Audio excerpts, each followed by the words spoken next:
မင်္ဂလာပါကျွန်တော်ဒီနေ့ guitarist ကိုအိုက်ပေါင်းတန့်ရန်အားပေးတဲ့ Yamaha SX600 ကို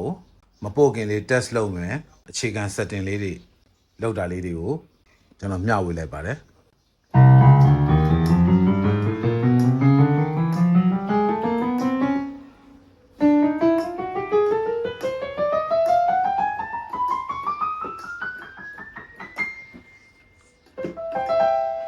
ခလုတ်တွေအကုန်ကောင်းတယ်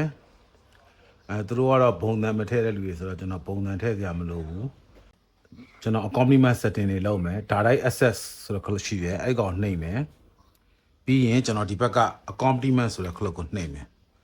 ဒါဆိုဒီမှာ finger တွေရွေးလို့ရပြီကျွန်တော်ကတော့ AI finger ကိုရွေးလိုက်တယ်ပြီး exit နဲ့ပြန်ထွက်မယ်ပြီးသွားရင်ကျွန်တော် regist အမှန်ချစ်တွေစစ်မယ်ဒါလည်း access ကိုပဲနှိမ့်မယ်ပြီးရင်ဒီဘက်က freeze ကိုနှိမ့်မယ် freeze ကိုနှိမ့်ပြီးတော့ဒီမှာ brain wine လေးနဲ့လှည့်မယ်သူကတော့900 900လို့ touch မဟုတ်တော့ brain wine လေးနဲ့ transport နေရာကိုလှည့်မယ်ပြီးရင်ကျွန်တော် enter ကိုနှိမ့်မယ်ဒါဆိုပြီးပြီကျွန်တော် style တွေပါတွေကတော့ original ချစ်ထားပြီးသားဒါဆိုဒါရပြီကျွန်တော်ဒီမှာအကျန်းလေးလောလောဆယ် registry ဒီ8ခုဟိုတစ်ခုစီခေါ်စေတာကိုဒီရပဲအလွယ်တကူခေါ်လိုက်တော့မယ်ကျွန်တော် enter နှိပ်မယ် regist ကို brain wine လေးနဲ့လှည့်ပြီးတော့အပေါ်ဆုံး regist ကိုရွှေ့မယ်ပြီးရင် enter နှိပ်မယ်ပြီး screen ပေါ်လာရင်ကျွန်တော်ညာဘက်ကိုနှိပ်သွားမယ် USB ရောက်တဲ့ထိ USB ရောက်သွားရင်ကျွန်တော်ဒီမှာကျွန်တော်အကျန်းလုပ်ထားတဲ့ PSX600 ဆိုတဲ့ဟာကိုရွေးပြီးတော့ enter နှိပ်လိုက်မယ်အဲ့ဒါဆိုဒီမှာ8တန်ရောက်လာတယ်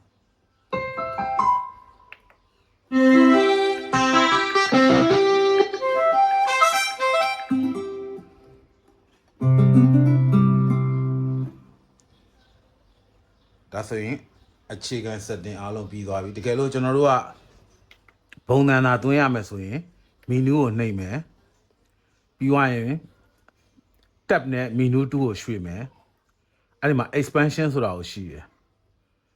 expansion ကိုကျွန်တော် brain wine နဲ့ရွှေ့မယ် expansion နေရာရောက်ရင် enter နှိပ်မယ်အဲ့ဒီမှာ pack installation ပေါ်လာမယ်အဲ့ဒါဆိုရင်သူက enter နှိပ်မယ်ကျွန်တော်ဘုံတန်နေထားရတဲ့ဒီမှာ Yamaha S ကျွန်တော်ဘုံတန်ထားတဲ့နေရာရှိတယ်အဲ့ဒီကောင်ကိုကျွန်တော် enter နှိပ်မယ်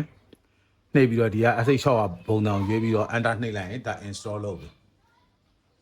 ဒီမှာ enter နှိပ်လိုက်ရင်ဒီမှာ install ဆိုတာပေါ်လာပြီအဲ့တော့နံပါတ်6နေရာ install နှိပ်လိုက်ရင်ဒါ install လုပ်ပြီသူကတော့ဘုံတန်မသွင်းတဲ့အတွက်ကျွန်တော်ဘုံတန်မထည့်တော့ဘူး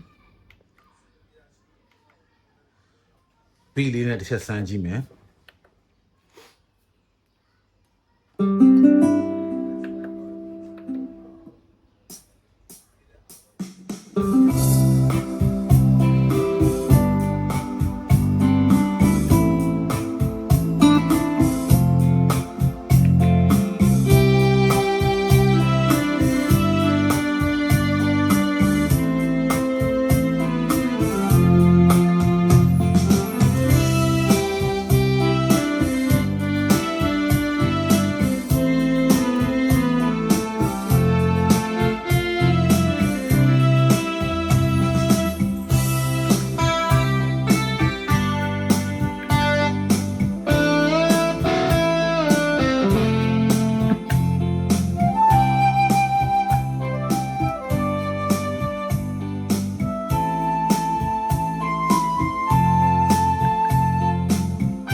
ဒါဆိုကျွန်တော်မှားထားတဲ့